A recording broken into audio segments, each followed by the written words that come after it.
Deus. Precisando do auxílio do óculos, irmãos. Queridos, esta carta de Paulo a Timóteo, ele veio tratar assuntos de extrema urgência devido à capacidade de Satanás se infiltrar no meio do povo de maneira sorrateira e astuciosa, como ele sempre fez. Ele é sutil, é dissimulado, ele não se torna impactado porque eu sou crente ou porque eu sou homem de Deus. Ele não deixará de investir contra mim. Mas a igreja, formada por um grupo de irmãos, uma congregação, ela começa a sofrer impactos de todos os lados para que se afete o conjunto todo.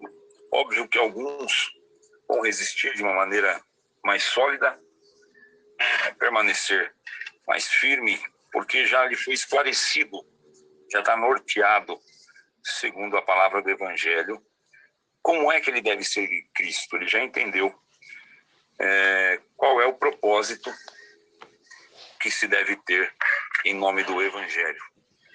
E com isso em mente, irmãos, alguns serão menos afetados e outros mais afetados. Vamos se dizer assim, o nosso adversário, ele é um oportunista. Ele caiu de corpo, sem corpo, na verdade, caiu sem corpo, perdeu o corpo angelical, e caiu desarmado também, foi lançado fora do céu. Foi ele que optou por sair e saiu de forma controlada. Ele foi lançado e quando se viu, estava jogado aqui. Irmão, esse ser é desarmado, mas é muito persuasivo, trabalha em cima de qualquer frente possível para encantar as mentes, os corações. Nós temos que ter em consideração que este inimigo, ele é inúmeras vezes mais inteligente, mais astucioso do que qualquer um de nós. Nós somos incapazes de enfrentá-lo. Nós não temos essa perspicácia, nós não temos esta força, nós não conseguimos percebê-lo, discerni-lo. Mas com o Espírito Santo nos foi dada esta capacidade. Então deixamos de ser homens naturais à mercê dos ataques do adversário e nos tornamos homens espirituais debaixo da proteção de Cristo, que é o seu sangue.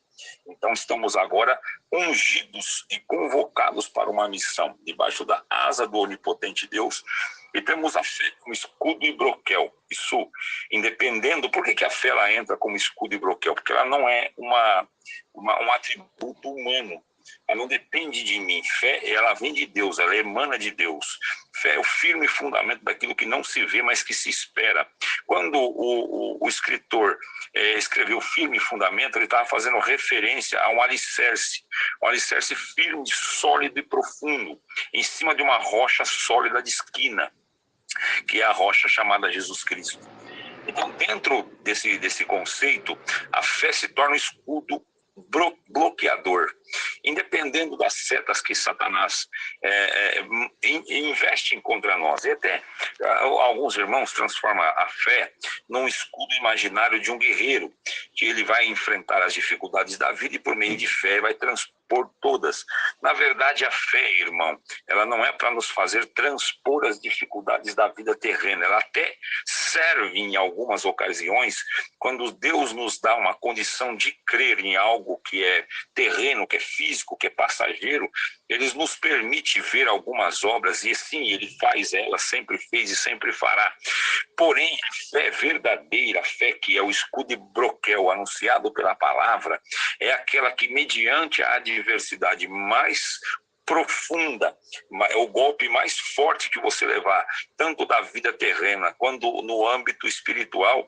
Esta fé é o braço forte de Jesus Cristo segurando você pela mão, e não você agarrado nele, porque os teus braços desfaleceriam, mas é o braço forte de Cristo, o braço eterno da sua misericórdia, que nos abraça e nos dá a condição de crer nele, independente da situação adversa que enfrentarmos. Então a fé é esse escudo para a nossa consciência fraca. A minha consciência, a tua, pode falhar mediante a uma situação em que nós enfrentarmos, tanto na nossa casa, na nossa vida, em qualquer âmbito da nossa vida, nós podemos enfrentar uma dificuldade da qual nos veremos sem saída, certo? E a nossa certeza em Cristo, ela pode falhar, porque ouvimos também muita promessa de que tudo daria certo, de que Deus entraria na nossa vida. Para aqueles que desde jovem participam da congregação e vivem o assunto igreja, a palavra, e esta é a tua atmosfera, é o teu cenário, você ouviu desde pequeno que se você fosse fiel, Deus ia te abençoar, Deus não ia deixar faltar nada, que se honrasse pai e mãe, tudo daria certo, que Deus ia prosperar os teus dias futuros, e nem para todos isso aconteceu, porque isso não é um gatilho para acionar o coração de Deus, para favorecer a minha, a tua casa, a tua vida, a tua história, nos dar sucesso, porque antes eu ofereci uma vida de honra, de retidão, então eu penso estar pronto para receber, eu mereço receber, não, longe disso, irmãos.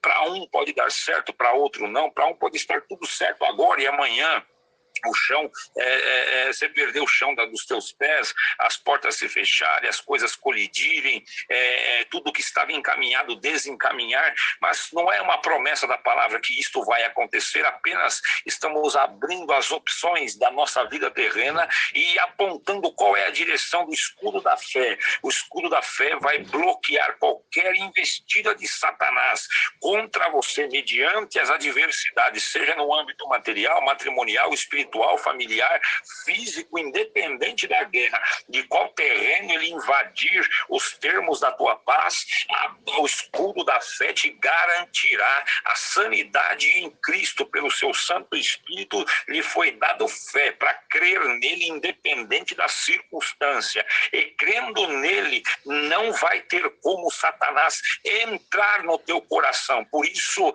aleluia, tem pessoas que resistem no irresistível, atravessa coisas que outros não fariam, e até de fora, nós como crente mesmo, olhando nossos irmãos passando por alguma adversidade, um fogo tão aquecido, uma fornalha 7 vezes aquecida, nós olhamos para eles e dissemos, eu não aguentaria passar o que este irmão está passando, e está falando uma verdade, provavelmente com a tua mente, com a tua lente, com a tua capacidade. Agora você não estaria condicionado, eu não estaria condicionado, mas aquele que enfrenta dificuldades extremas, que de longe de fora nós olhando não vemos condição de enfrentar, de passar com ele, porque esta pessoa está sendo municiada pelo escudo broquel da fé, pela lucidez do evangelho, pelo clarear do colírio pingado pela misericórdia de Deus, que não falta condicionamento para enfrentar qualquer que seja a situação e ainda reter na boca um louvor agradável ao nome de Deus, porque é para isso que fomos chamados. Não fomos chamados para nos deleitar na gordura e vivermos de sucesso e vitória. Isto também o Senhor nos fará ter, ou muitas das vezes será pelo mérito dos nossos esforços, porque não há mérito nenhum no quesito salvação, mas há muito mérito, e é sim meritocrático a nossa vida terrena. Quando se trata daquilo que nós ganhamos, daquilo que nós vencemos, é mérito dos esforços, e é claro que o Senhor, vendo os nossos esforços, vendo justiça nos nossos caminhos, vendo honestidade, integridade, verdade, aleluia, vendo que nós honramos os nossos compromissos, paga as nossas contas, tira o conforto do nosso lar para honrar os nossos débitos. O nosso Deus, que é justo, também nos ajudará, ele fará prosperar para alguns, e para outros talvez não, porque olhando para o seu caráter interno e moral, ele sabe que se te der recursos a mais, você vai produzir amor ao dinheiro. E tem uma mentira que os irmãos às vezes ouvem por aí, que o dinheiro é a causa de todos os males. Não está escrito isso na Escritura. O que está escrito é: o amor ao dinheiro é a causa de todos os males. Ou seja, o meu coração é que é onde habita a maldade. Ao amar o dinheiro, eu perverto a minha vida, a minha alma, a minha história, e é por isso que eu não posso ter às vezes. E o Senhor, conhecendo a minha estrutura, a minha mente, porque num momento Pedro mesmo dizia: mestre, eu não te negarei, porque Pedro examinou a consciência e aquilo que era circunstância atual para Pedro, ele examinou e encontrou força para dizer: eu não te negarei. Mas Cristo, que é atemporal, ele não está preso ao vínculo do tempo presente, e ele percorre o passado, presente e futuro fora dele, porque o que é já foi, o que há de vir também já foi. Para Deus não tem tempo, o Senhor é atemporal. Nesse caso, ele olhou para Pedro e percorreu no momento. Ele foi no momento em que Pedro era perguntado: tu conheces este homem? Era questionado pelos soldados se conhecia Jesus, e ele sabia que se afirmasse que conhecia, ele seria preso também e morto também. E Cristo, sabendo que Pedro naquela hora não teria recursos espirituais, não teria gordura espiritual para garantir a posição que ele estava dizendo que ia ficar: eu não te negarei, eu não te negarei. E em verdade te digo que antes que o galo cante, por 3 vezes tu me nega. Porque Cristo já tinha estado naquele momento, aleluia, porque Deus é onisciente, onipresente, onipotente. Não só para o presente ele é onisciente, mas sim para o futuro, para o passado. Ele não está preso na linha linear do tempo, ele está fora do tempo, e por ser quem ele é, ele já olhou para Pedro e garantiu: Pedro, tu não vai me negar. Não é que você está mal intencionado, o teu coração agora é das melhores a intenção, porque Pedro expressava, e está escrito que o que está cheio o coração, a boca manifesta. Então, olhando para Pedro naquele momento, já que Pedro é um ser temporal como eu e você, estamos presos ao momento que vivemos, então ele posso dizer para o Senhor: Senhor, se tu me der, eu não vou me corromper, não vou me perverter, não vou ir para o mundo, não darei vazão aos meus sentimentos, não me tornarei soberbo, engrandecido, envaidecido, não, Senhor, porque agora eu, examinando a minha consciência no meu cenário, estando preso ao momento, porque sou temporal, eu consigo dizer isso de mim mesmo. Mas Deus, que é o mesmo Jesus Cristo que havia examinado Pedro e falou: não, tu me negarás, Salamanaia, tu me negará 3 vezes, não vai ser uma, vai ser 3, porque na hora que você estiver vivendo o futuro, que o cenário for diferente, você estará mudado, porque o único ser que tem um atributo que é a imutabilidade é Deus. Ele é imutável, sem sombra de variação, mas em nós somos variáveis, mutáveis. Eu sou um agora, daqui a pouco eu serei outro, e isso também faz parte do processo. E Deus, que é sabedor de todas as coisas, ele me conhece, te conhece daqui 1 minuto, daqui 1 hora, daqui 1 ano, daqui 1 década, te conhece daqui 30, 40 anos, e sabe os teus momentos, o que tu vai viver, o que tu vai falar, aleluia, porque o Senhor já esteve lá, o Senhor já vive lá, o Senhor está fora do tempo, e por saber quem nós somos, tem coisas que ele diz não, e tem coisas que ele diz sim. Então dá glória para o teu Deus quando ele disser não, porque bem-aventurado é o filho que conhece e por meio de fé garante a certeza na resposta do teu Deus. Se ele disse não para mim, é porque ele sabe que é melhor. Se ele disse sim para mim, porque ele vai garantir que eu entrarei por caminhos que não negarei o seu nome. Glória ao nome do Senhor. Então esteja pronto para a resposta da tua oração. É não para algumas coisas e sim para outras. E aquilo que tu me pediu, exigiu e cobra toda a oração de cunho material, o Senhor te manda dizer: eu darei corda até um certo ponto, no outro ponto eu darei o bloqueio, segurarei, porque a tua medida também, por maior que seja, ela ainda está limitada ao meu poder, ao meu entender, ao meu saber, ao meu querer, e o meu querer não é um querer, aleluia, aleatório. O querer de Deus, diz o Senhor, é por amor da tua alma, da tua história, para preservação do teu nome no livro da vida, para que você não caia da fé, não deposte, não desista, não desanime, não diga que o Senhor não está na tua vida mais por alguma encruzilhada da vida que você exigiu tanto, queria tanto, e buscou tanto e eu te entreguei. Não farei como fiz aos hebreus lá em 106 de Salmos, que está escrito: e lhes dei o desejo do vosso coração, lhes cumpri o desejo dos vossos coração, mas lhe dei as magreza da alma. Eu não pretendo cumprir o teu desejo para depois me obrigar a emagrecer a tua alma para te trazer para o eixo da fé de novo. Dá um glória bem gostoso. O propósito da minha palavra, do meu querer, do meu entrar, do meu mover, do meu gerar na tua vida é apenas para que tu viva e permaneça de pé, para que a tua alma tenha acesso aos rios da vida, como a do pão eterno, e permaneça independente da guerra que tu enfrenta, resistindo, glorificando o teu Deus e avançando de valor em valor, de fé em fé, de brilho em brilho, e crescendo no Evangelho, e Satanás te perdendo de vista, não te alcançando mais, porque eu te farei maior a cada dia, mas não maior na presunção de um vaso de honra. De um vaso de honra, como está escrito aqui, queridos. O vaso de honra não é um vaso de honra entre os homens. A honra é o Senhor fazer dele vaso de honra para ele. Sabe, queridos, Oséias foi um profeta que ele foi um vaso de honra para Deus, mas ele era um vaso de escárnio para a nação judaica, para os hebreus, porque ele se casou com uma prostituta. Jeremias era um vaso de honra para Deus, mas ele era um vaso de zombaria, de escárnio, de dedos apontados e lançado a calabouços. Os apóstolos, todos eles foram vasos para honra, mas honra de Deus. Assim como Paulo também, é honra para Deus, não honra para os homens ou entre os homens.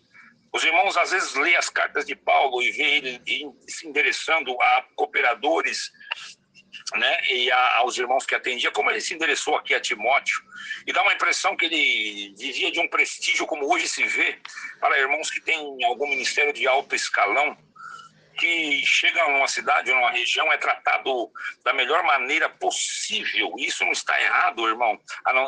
Nós só não devemos tratar melhor do que trataríamos outros que não têm ministério. Aí é um tipo de acepção de pessoas. Você trata quem tem e quem não tem ministério com o mesmo carinho, com a mesma reverência, com o mesmo prazer.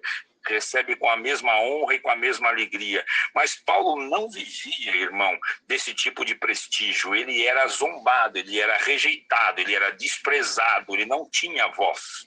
Porque se fosse no tempo de hoje, Paulo era um cara sem liberdade. Ele não teria liberdade. Porque ele nem reconhecido como um dos 12 apóstolos ele foi. Não foi, nunca foi. E ainda assim ele foi rejeitado.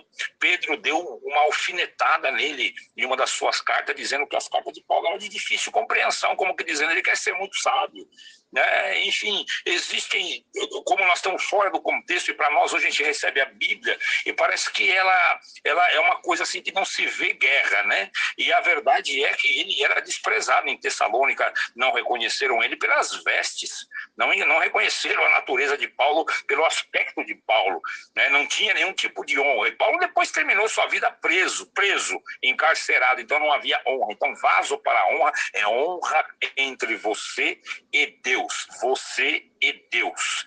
Glória a Deus. Irmãos, e aqui o Senhor deixou bem claro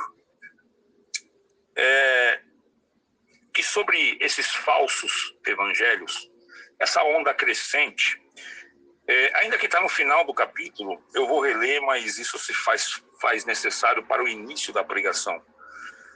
instruindo com mansidão os que resistem,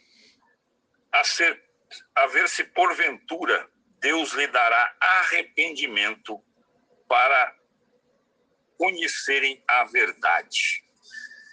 O arrependimento é o ponto inicial da vida do crente. Enquanto não houver arrependimento, não iniciou-se o evangelho, tampouco ele desfruta da salvação. Não tem caminho enquanto nós não entrarmos pelo começo do caminho. Vou dar um exemplo para os irmãos aqui. Apartar-se do mal é a inteligência, esse é o primeiro ponto. Temer a Deus é o princípio da sabedoria. Mas os irmãos veem que isso, Salomão apontava para um início, para você começar a caminhar no sentido de Deus, a favor de Deus, ao encontro de Deus. Ou seja, se desviar do mal já é inteligência. Temer a Deus é o princípio da sabedoria, é uma evolução da inteligência, certo? Mas não é a sabedoria toda, é apenas o princípio dela.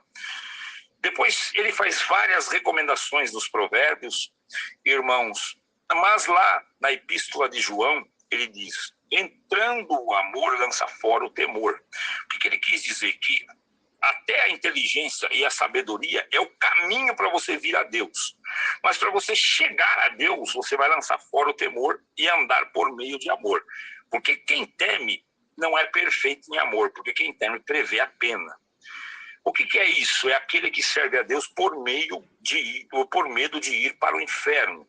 Logo, eu faço um sistema de troca. Eu não entendi o princípio da obra de Cristo que parte do arrependimento. Se eu não entendi da onde preciso partir, logo eu ando por caminhos e não chego a lugar nenhum.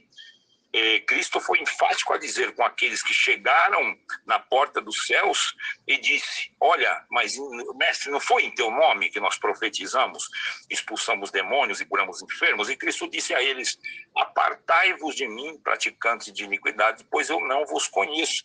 Estes supostos cristãos chegaram à frente de Cristo nesse hipotético cenário, sabe-se lá se era uma parábola ou se Cristo estava falando do futuro realmente. Eu creio que ele estava falando do futuro.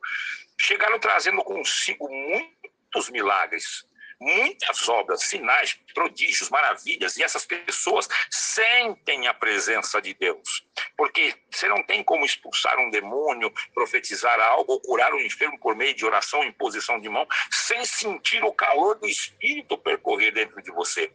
E isso daí, é com isso que essas pessoas chegaram na porta dos céus e indagaram o mestre. Por que eu não posso entrar assim em teu nome? Eu fiz isso, isso e isso. Ou seja, para mim eu senti, eu vivi, eu experimentei a vida inteira a natureza do teu Santo Espírito dentro de mim, e agora tu diz que tu não me conhece, que não é para mim entrar, e era isso. E o Senhor mandou ele descer do lado do fogo e enxofre, porque não tinha salvação para eles, irmãos. Por que não tinha salvação para essas pessoas que eram cheias de milagres, de efetividade do Espírito Santo? Por que não tinha?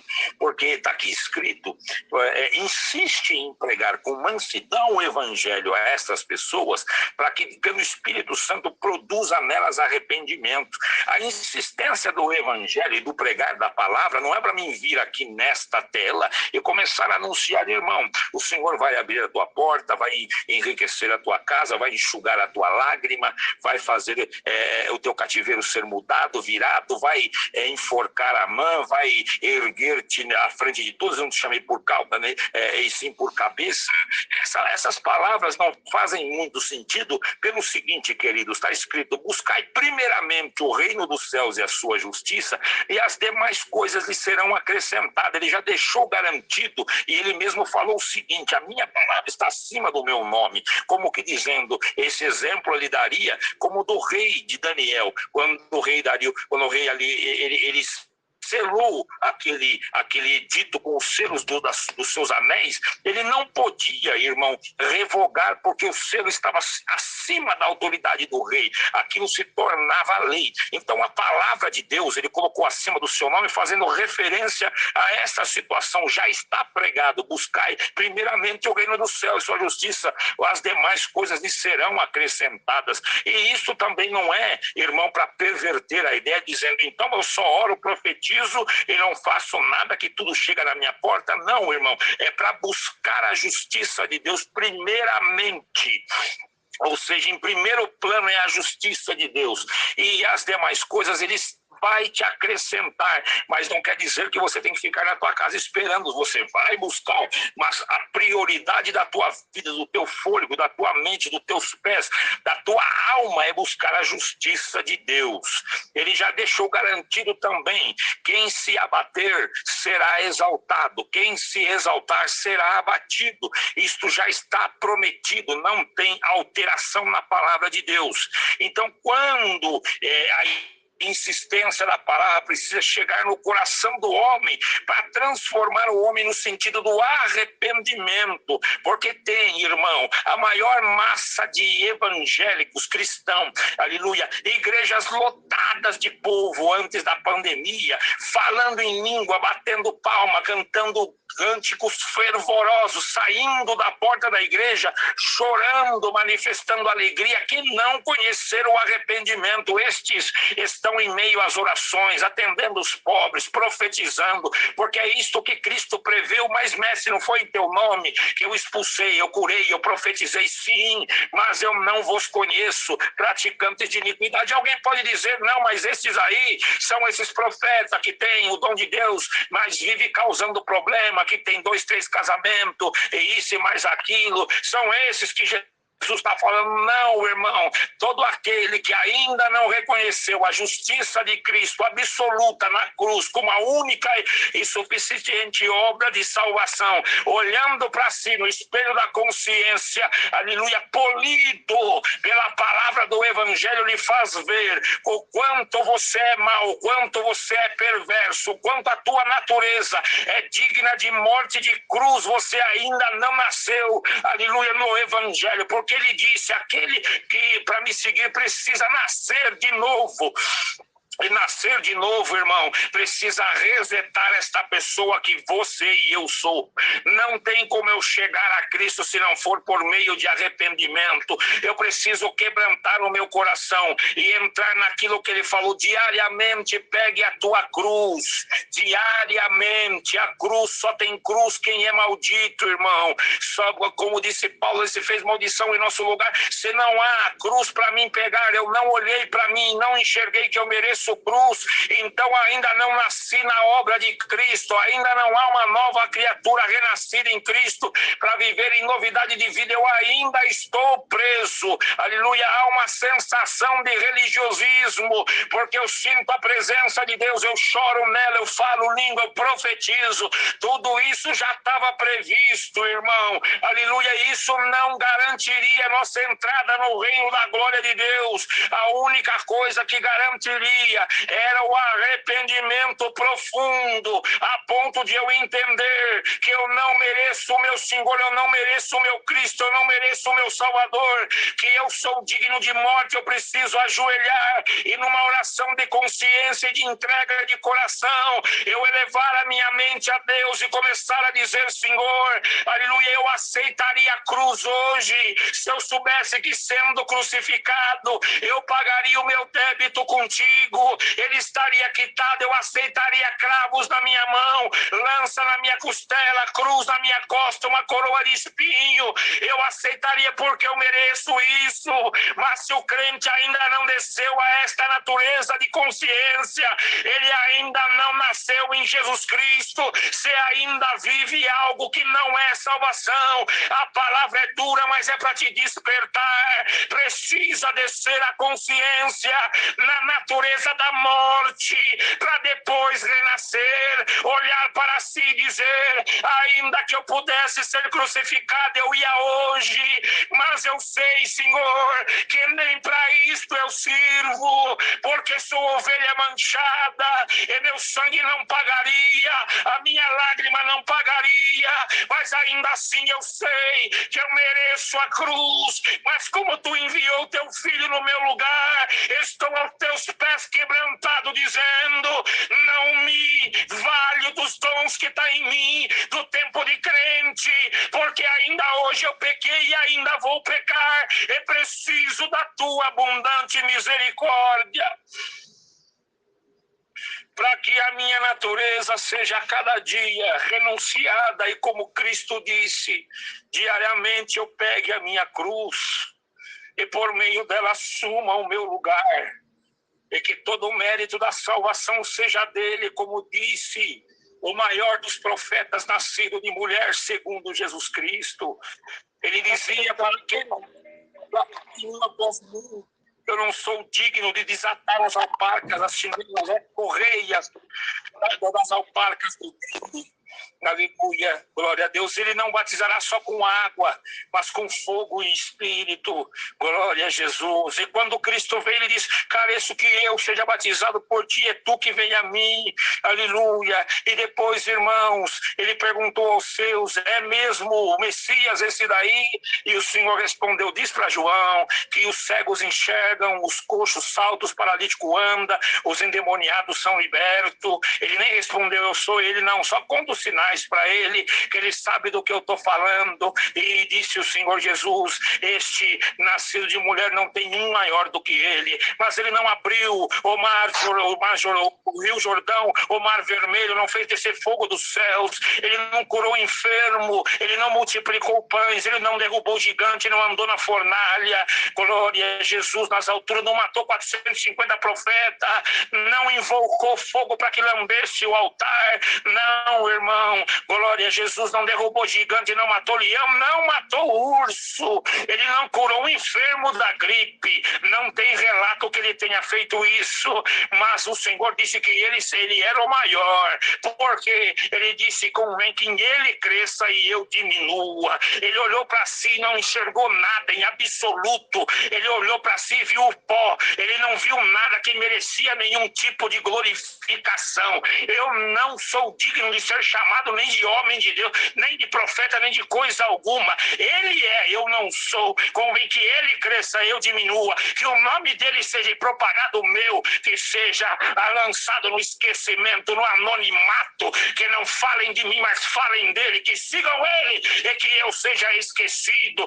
Aceitou a pena de morte, e quem cortou seu pescoço, irmão, era um pecador devasso, uma mulher perversa. Ele não pediu justiça e honra, ele falou, eu mereço ser morto, porque a minha natureza, ela não serve para ser digna de salvação. Serei salvo nele, por causa dele, por ele, para ele eternamente, amém. Você tem glória por esta palavra, igreja, aleluia. Não é para te dizer que vai dar certo e que as coisas vão chegar no lugar, porque esse Deus tem poder para fazer, e se ele quiser será feito. E diz o Senhor, mas o que eu quero fazer chegar no lugar é você, é a tua alma, o teu coração,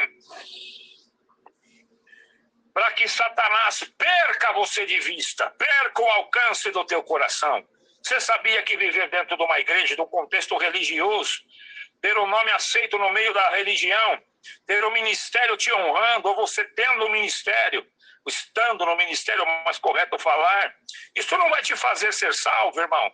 Tem gente que não tem liberdade na congregação ou em outra igreja denominacional e vai ter o céu, e tem gente que está com liberdade, goza de toda a liberdade dentro da instituição e não vai entrar no céu, porque não é critério para ser salvo. Ah, fulano teve funeral, e daí que ele teve funeral? Funeral para a família. Talvez ele não alcançou salvação se ele não nasceu de novo pelo meio do arrependimento.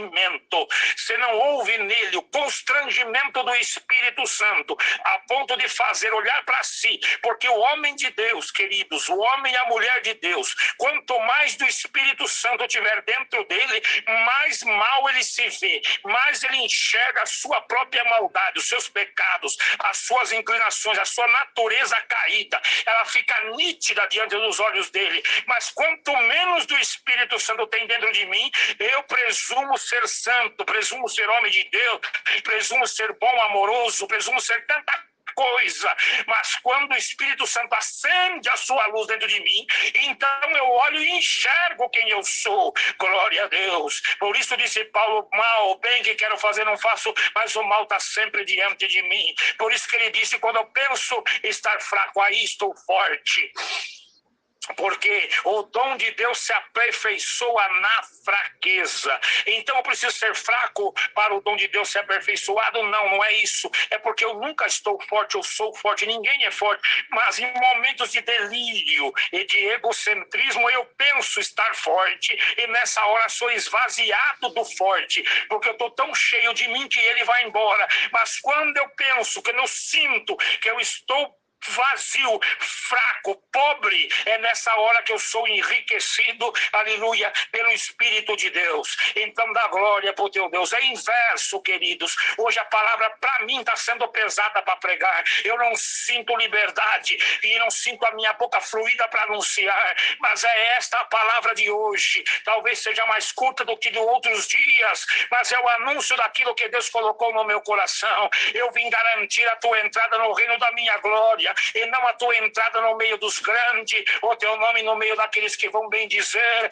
o teu nome entrar num relatório ou bater palmas para a tua história. Eu não vou garantir a tua entrada em lugares suntuosos, mas vou garantir a tua entrada no único lugar que o dinheiro não pode pagar, aleluia, que o homem por mérito nenhum pode entrar, que não pode se herdar de pai para filho, ninguém pode te vender um passaporte para você entrar lá, mas por meio da minha palavra modeladora e regeneradora, da qual eu transformo a alma, a mente e o coração. Eu chego no âmago do sentimento e registro em ti, em cartório, dizendo: este é meu, e eu não abrirei mão dele, porque vou instruí-lo, vou constrangê-lo, vou chocá-lo, vou impactá-lo, vou mexer nas suas entranhas, eu vou frustrar a história dele. Dá glória para o teu Deus.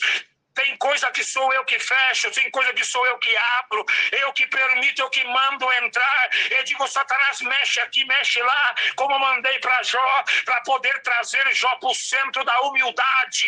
E em 39 de Jó ele poder dizer: cessaram-se as minhas palavras, porque eu falava do que não entendia.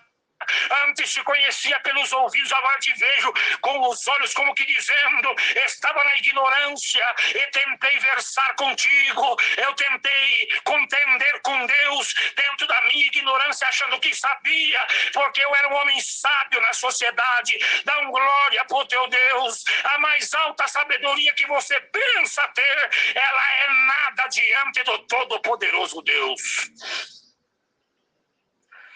Aleluia.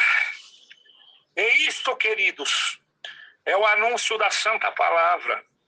A palavra que precisa alcançar o teu coração para fazer com que você renasça. Ah, mas eu batizei há 20 anos, há 15, há 30, há 40. Batismo não é garantia de salvação e batismo também não é garantia de conversão. Tem quem batizou há muito tempo e ainda não foi convertido. Mas nele manifesta o dom de Deus. Às vezes são homens que Deus se serve deles em visita, oração, palavra, culto, irmãs também que o Senhor se usa. Ela tem firmeza, vem seguindo por muito tempo, mas ainda a conversão não chegou, porque a conversão ela começa nessa insistência que Paulo dizia para Timóteo: insiste de mansamente, até com dominância da palavra, certo? Com conhecimento da palavra. A recomendação era conhecer a Escritura, ter ciência do Evangelho, ter conhecimento da base bíblica, para alimentar dentro daquilo que o Espírito nos fará lembrar e nos guiará em toda a verdade. Irmão, um sinal de GPS que você usa no teu carro, ele dá para você a direção, mas é porque você está enxergando a rodovia, certo? O Espírito Santo pode nos guiar em tudo, desde que eu enxergue a Escritura. Eu preciso ver a palavra de Deus para me andar por ela. Ele vai me guiar em toda a verdade, desde que a verdade eu tenha conhecido ela por meio da leitura. Eu preciso ler. Isso daí é um mandamento de Jesus. Examinai as Escrituras, cuidar de ter nelas a vida eterna, porque elas testificam de mim.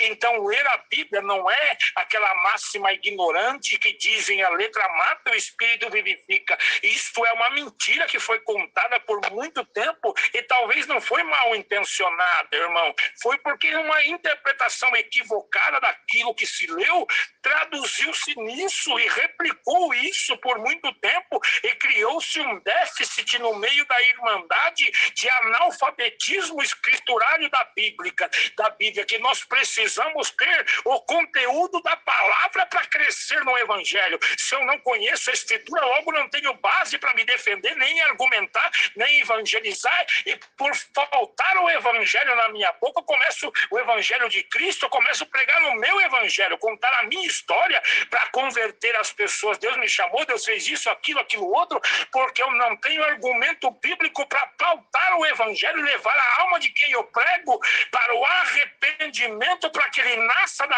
água, do Espírito e do fogo, logo no início do seu batismo, e não precise de sofrer processos, para chegar no ponto de ser, então, evangelizado e convertido de verdade. Vocês estão entendendo esta palavra? A natureza do Evangelho, após a alma da pessoa reconhecer lucidamente quem ela é, e olha que João Batista, voltando em Paulo, ele falou uma frase que é difícil de alguns aí digerir, porque eles pensam que a igreja é um hotel para santos, quando que na verdade ela é um hospital para pecadores, e de dificuldade de digerir que Paulo disse, dos pecadores eu sou o principal, e olha o gabarito do homem de Deus que ele era, a robustez da fé. Ele diz que dos dons não sentia falta de nenhum, porque a cada momento a necessidade da ferramenta que ele tinha, pelo Espírito Santo, o Senhor o dava. Então, se era profecia, cura, na linguagem de interpretação, qualquer uma fé, para qualquer situação, ele estava pronto, ele estava com a multiforme graça atuante na boca, na mão, na crença, na fé, no ir e no sair, no abrir e no fechar da boca. Irmão, ele não sentia falta de nada, e ele disse, dos pecadores eu sou o principal. Sabe por quê? Aquele que está na luz, ele olha para si mesmo e reprova. Glória a Deus. Não há aprovação de mim mesmo. Eu não posso me justificar. Sou justificado nele, por ele, porque ele pagou meu débito e me deu de graça a graça, me deu de graça a salvação, me chamou para o caminho da vida e me disse, eu estou te colocando aí direto, mas quem sou eu? Ele estava preso na valeta da minha morte, nem respirar, nem abrir o olho eu abria. Está escrito, era morto nas obras, mas morto não respira, não fala, não se levanta, não vai até Cristo. Foi Cristo que desceu na minha valeta, na minha cova, me tirou de dentro do meu caixão e soprou nas minhas narinas o Espírito da vida por meio de graça, favor imerecido. Dá glória para o teu Deus por meio desta palavra. É preciso a compreensão do Evangelho para que a tua natureza humana seja derrubada, tombada. Eu preciso quebrá-la para que a minha nova natureza, a nova criatura em novidade de vida, possa renascer dentro de ti e vivificar. Senão o Evangelho ele é ineficiente dentro de ti. Você vive milagre, vive obra, vive viagem, vive linguagem, vive violão, vive um monte de coisa, mas ainda não viveu graça, calamanaia. Viver graça é viver a intensidade do arrependimento profundo, abraçar a cruz e dizer, eu sou digno de morte, mas por meio dele, agora me deram vida, eu tenho vida nele, e por causa da vida dele eu pregarei a vida, anunciarei a vida, e nenhuma guerra me fará perder a paz. Calamassalaia, Jesus. Nenhuma guerra me fará perder a paz. E algum dos irmãos pode dizer que pregam paz, eu levei paz. Entenda uma coisa, Jesus nunca veio trazer esse tipo de paz para encerrar a palavra. Esse tipo de paz, glória a Deus, que nós imaginamos. Ele deixou ali, irmão, um entendimentozinho, né? Deixou uma ponta para nós puxarmos e desenrolar o novelo. Ele falou, eu vos dou a minha paz, mas não vou lá dou como o mundo a dar. Ele quis dizer o seguinte, a paz que eu vos dou não é essa que vocês esperam, essa que vocês estão acostumados, essa que vocês buscam. Porque a paz que o mundo te dá, ela depende de sucesso financeiro, matrimonial e físico. Você precisa estar bem de saúde, bem de casamento e bem financeiramente. Você depende desses fatores, desses pilares da sociedade humana para que você sinta paz. Né? Mas a paz que ele veio trazer não é essa. Ele dizia da paz entre o homem e Deus. Porque o homem, na sua natureza pecadora, ele não tem paz com Deus. E não tendo paz com Deus, ele é lançado no lago de fogo e enxofre, onde vai arder e a fumaça do arder daquele fogo e enxofre vai subir eternamente. Vai haver ranger de dentes e ali não tem cessar, não tem descanso, não tem repouso, não tem intervalo. Glória a Deus. A ira de Deus é o inferno, irmão. Ali é a ira de Deus derramada. O inferno, o lago de fogo e enxofre, é a ira de Deus acesa para aqueles que não entraram debaixo do plano da salvação. E estes, irmãos, entendam bem, a Bíblia nos traz aqui, e esses exemplos, eram pessoas também, não só pessoas que vivem no mundanismo, jogado às traças, eram pessoas que tinham casamento direito, trabalhadores, honrava pai e mãe, pagava suas contas em dias, oravam, profetizavam, curavam enfermos e expulsavam demônio. Eram esse tipo de pessoas. Essas pessoas não encontraram o céu. Vocês estão vendo que loucura é pregação do evangelho? Ela é chamada de loucura da cruz. Nos aprouve salvar-nos por meio da loucura da cruz.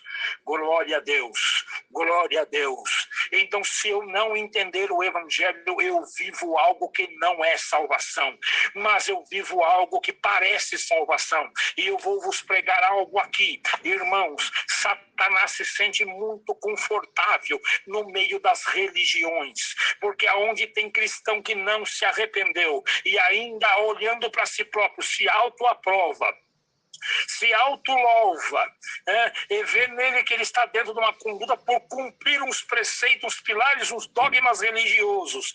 Ele acha então que ele está salvo por causa daquilo. Os fariseus também achavam que estava salvo porque era filho de Abraão, era circuncidado ao 8º dia, carregava a lei de Moisés. Eles tinham certeza absoluta que eles estavam salvos. Assim também Satanás se sentia confortável no meio dos fariseus e das sinagogas, porque foi chamado sinagogas de Satanás. Glória a Deus, é bíblico também. Por que era de Satanás? Porque a hipocrisia farisaica fazia com que se transformasse num berço receptor para o demônio. Ele se deitava confortavelmente. Ele se deita confortável também no meio de religiosos que, olhando para si, aleluia, aprovam a sua vida e tem a capacidade de dizer: mas irmão, eu sirvo a Deus, eu honro o meu casamento, eu guardo a palavra, eu pago as minhas contas, eu cuido dos meus filhos. Você não faz mais do que a tua obrigação, e isto não te salvará.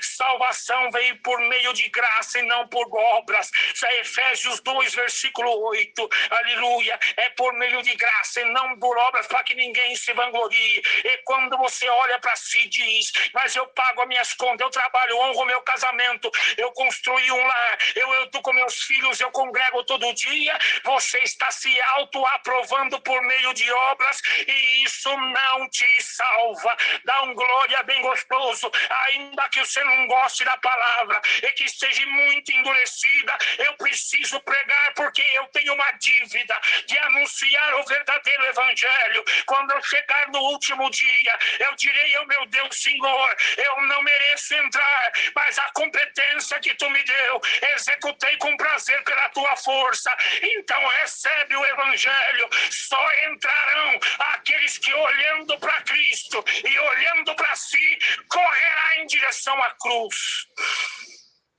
e dirá: eu mereço a morte dela. Sentirá honrado por ser crucificado.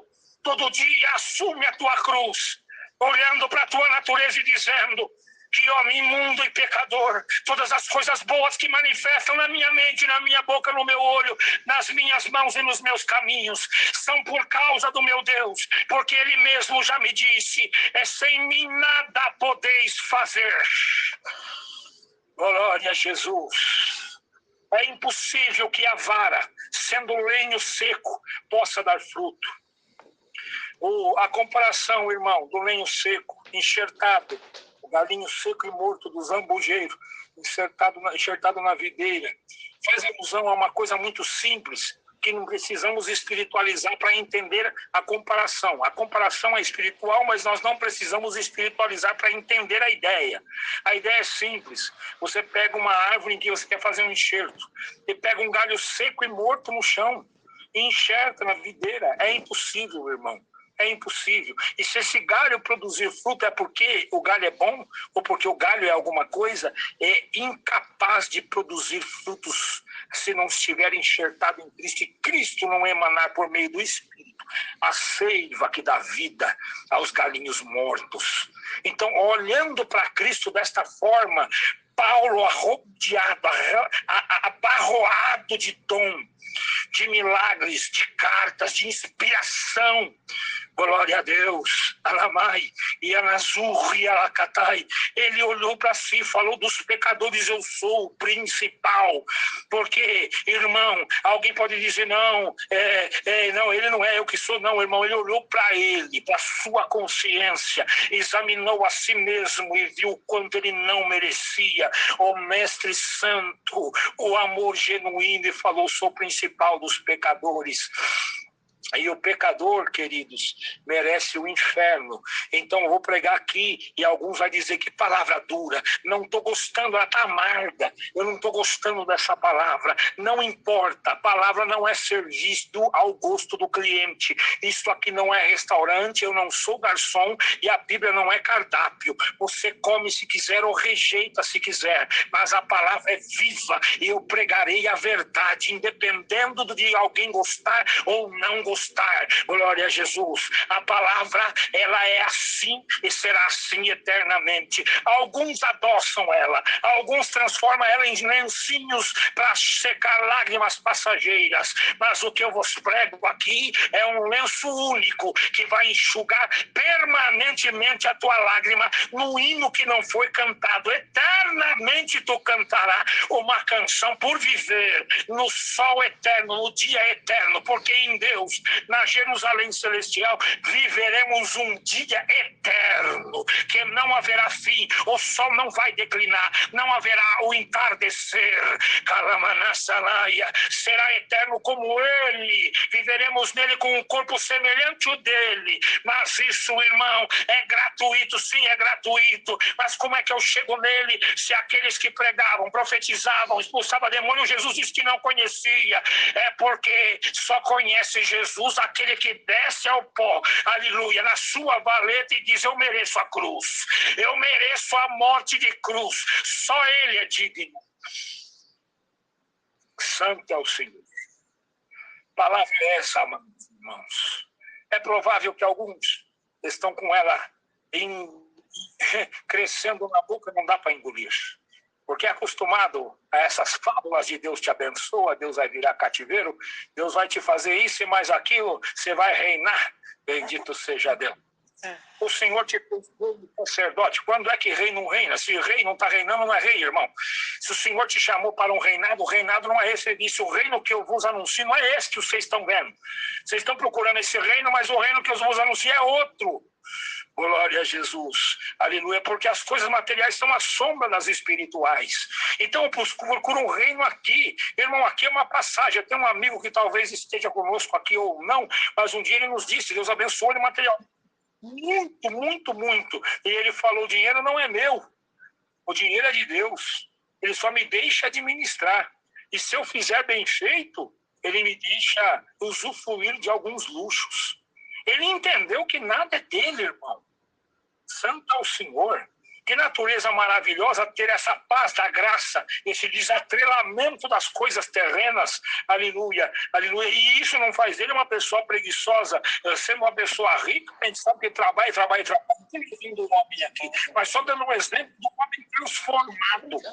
O homem transformado vive a graça de forma desprendida da terra, não não sofre pela pedrada, não sofre pelo apedrejamento, pelo dedo que aponta, pela calúnia, não sofre por nada, porque no final das contas o repouso dele é em Cristo. É um vem, Senhor, a cada manhã, vem, Senhor, independente das promessas, independente do que vai ou não acontecer, vem agora, vem hoje, porque eu, como noiva, quero ver o noivo agora, quero saudá-lo com o ósculo santo, quero ver a tua face, quero cantar a canção interna, quero ver o rosto daquele que de sol escaldante, aleluia, atravessou o caminho do Gólgota, desmaiou no meio do caminho e foi crucificado no meu lugar. Eu quero ver este meu herói, este meu salvador, quero abraçá-lo, beijá-lo, honrá-lo, quero adorá-lo, beijar os seus pés, como aquela mulher que com lágrimas lavava e com o cabelo enxugava, com aquele que pegou, aleluia, o vaso com unguento caríssimo, aquela mulher, e derramou os pés de Cristo, e alguém falou, isso aí é 300 denários,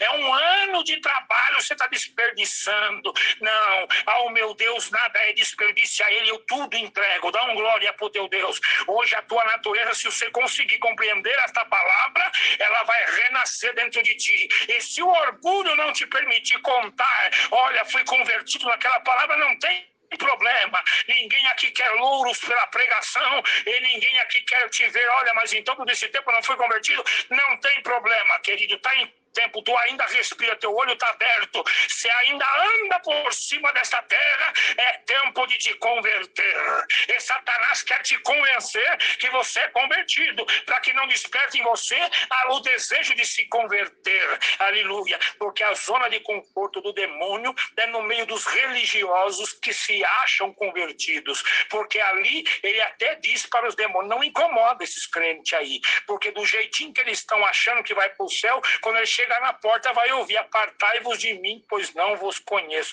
Então não mexe com eles, deixa ele dentro da igreja, vendo os milagres, alguma coisinha, e presumindo ser homem de Deus, ser santo, ser isso e mais aquilo, autoaprovando a própria conduta, que no final nós joga eles direto para o inferno. Acredita numa coisa, hoje eu vim acender uma luz diante de ti, é luz para os seus pés e lâmpada para o teu caminho. Recebe a palavra no coração, acenda os teus olhos como chama viva, calamassalaia, porque diante desta pregação nenhum Satanás para de pé, nenhum demônio resiste o que está sendo pregado, porque eu estou fazendo nascer em ti uma natureza que não para, não desiste, não quebra e não se cala e não nega louvor ao teu Deus. Esta é a palavra que Deus nos envia. Deus seja louvado.